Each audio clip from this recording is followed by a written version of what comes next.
નમસ્કાર, આપ જોઈ રહ્યા છો યુટીસી ન્યૂઝ।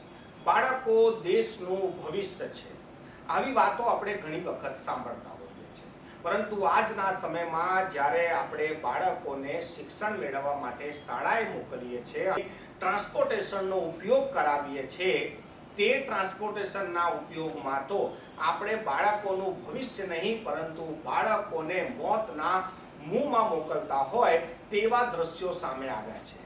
હાલ સોશિયલ મીડિયા પર એક વિડીયો ખૂબ વાયરલ થઈ રહ્યો છે। કહેવાય છે કે આ તરસાલીનો વિડીયો છે અને ત્યાં એક સ્કૂલ વેનમાંથી બાળકો નીચે પડતા દેખાય છે।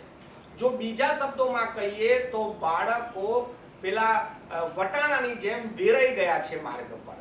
અચાનક જ વાનનો દરવાજો ખુલી જાય અને બે દીકરીઓ નીચે પડી જાય। એ તો નસીબ છે કે આ બાળકીઓ સોસાયટીના આંતરિક રોડ પર પડી છે। જો આવો ગેટ જાહેર માર્ગ પર ખુલી જાય તો કેવી ભયાનક પરિસ્થિતિનું નિર્માણ થાય, કેટલી દુઃખદ ઘટના બની જાય।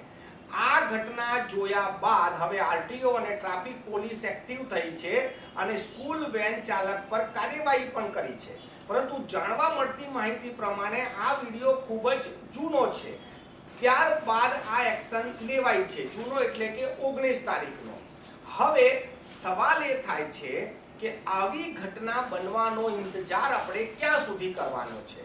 વાલીઓ પણ જાણે છે, પોલીસ ડિપાર્ટમેન્ટ પણ જાણે છે કે વડોદરામાં એક પણ સ્કૂલ વેનના નિયમ પ્રમાણે ચાલતી નથી, તો પછી આમને ચાલવા કેમ દેવાય છે?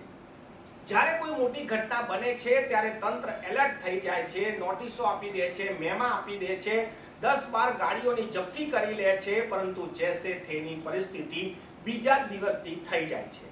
આજની તારીખમાં બી હું તમને દાવાથી કહું છું કે કાલે સવારે તમારે કોઈ સ્કૂલ વેન જોઈ લેવી, એ સ્કૂલ વેનમાં સંખ્યા કરતાં વધારે જ બાળકો હશે। આ બાળકોને જોખમી રીતે જ્યારે આપણે શાળા પર મોકલીએ છીએ ત્યારે વાલીઓની જવાબદારી છે કે આપણા ફૂલ જેવા બાળકોને આપણે ઘેટા બકરાની જેમ ભરીને કેમ સ્કૂલ વેનમાં મોકલીએ છીએ।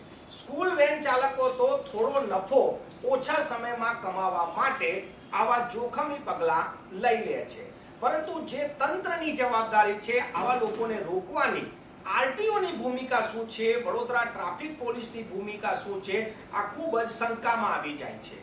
આ વાન જ્યારે આવી રીતે ફરતી હતી ત્યારે શું ટ્રાફિક પોલીસને દેખાતું ના હતું, આરટીઓને દેખાતું ના હતું, કે પછી એ વાલીઓને સમજ નથી પડતી કે આપણે આપણા ફૂલ જેવા બાળકોને આવી રીતે વેનમાં કેમ મોકલીએ છીએ?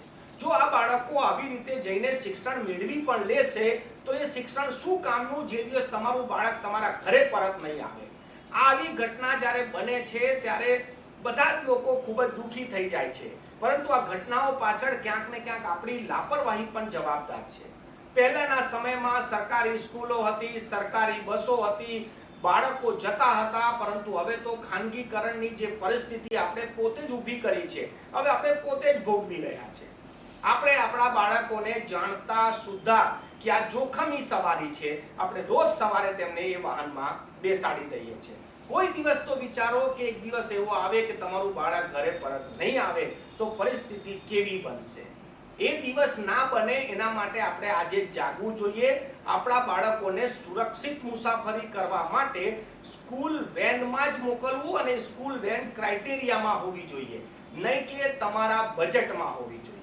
તમારું બજેટ મોંઘવારીના કારણે બગડી રહ્યું છે તો તેનાથી તમે એ બાળક પર બર્ડન ના આપો કે એ બાળકને જોખમી સવારી કરવી પડે। આપ આ ઘટના જુઓ, આ દ્રશ્યો જુઓ કે બે દીકરીઓ કેવી રીતે ચાલુ સ્કૂલ વેનમાં જ વેરાઈ ગઈ, એટલે કે પડી ગઈ। સદનસીબ છે કે પાછળ કોઈ વાહન નહોતું આવતું, બાકી આ ઘટના ખૂબ જ મોટી પણ બની શકત। ભવિષ્યમાં આવી કોઈ ઘટના નહીં બને એની કોઈ ગેરંટી પણ લેવા તૈયાર નથી, પરંતુ આવી ઘટના ના બને તેના માટે તમે થોડા સજાગ થઈ જાઓ। તમારા બાળકોને સ્કૂલ વેનમાં બેસાડતા પહેલા નિયમો, ધારાધોરણો, કેટલા બાળકો બેસે છે, ક્યાં બેસાડે છે, આ તમામ વસ્તુની તમે કાળજી લો। બાકી તો આ તંત્રના સહારે જો તમે રહ્યા તો તમે બાળક વિહોણા થઈ જશો, એવી પરિસ્થિતિનું નિર્માણ આ તંત્ર લાઈને મૂકી દેશે।